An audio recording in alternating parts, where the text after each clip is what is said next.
Okay guys, আসসালামু আলাইকুম। এই যে পাসপোর্ট অফিস না, এটা এখান থেকে পাসপোর্ট সংগ্রহ করে আর কি, পাসপোর্ট নেয়। তো এই পাসপোর্ট অফিসের থেকে আপনারা বার হইবেন, বার হইয়া হাতের ডাইন দিকে যাবেন। ডাইন দিকে এই সাইডে একটা রাস্তা আছে, আমি একটু সুন্দর মতো দেখাই দিই আপনাদেরকে।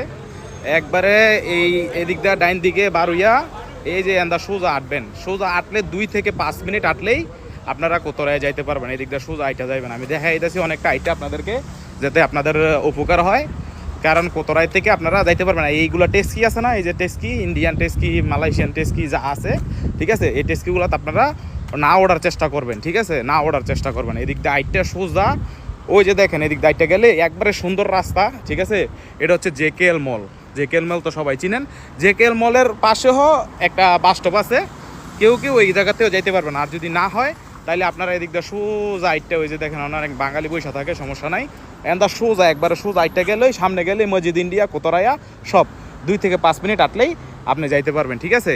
আপনি ওইখান থেকে বারুইয়া আপনার পাসপোর্ট অফিসের থেকে যেই মানে পাসপোর্ট ডেলিভারি দেয় অফিসের থেকে বারুইয়া হাতের ডাইন দিকে সোজা আটা শুরু করবেন। আমার ভিডিওটা সুন্দর মতো ফলো করবেন। আর যারা যারা আপনার না চিনেন, ঠিক আছে, কাউরে জিগাইবেন, কারণ আমি আপনার ভিডিওতে এরকমভাবে বলে দিছি, ঠিক আছে। আপনারা অবশ্যই সোজা আটলেই পাইবেন, এটা কোনো ডরানোর কিছু নাই বা আপনার না চিনার কিছু নাই। সোজা আপনি যাইবেন, যাইলে দেখতে পারেন মসজিদ ইন্ডিয়া, কোতরায়া। 5 মিনিট আটলেই আপনারা কোতরায় যেতে পারবেন। এই যে বাইরেও যাইতেছে কোতরায়া, ঠিক আছে, হাইটে যাইতেছে।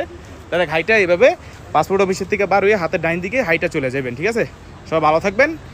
আসসালামু আলাইকুম।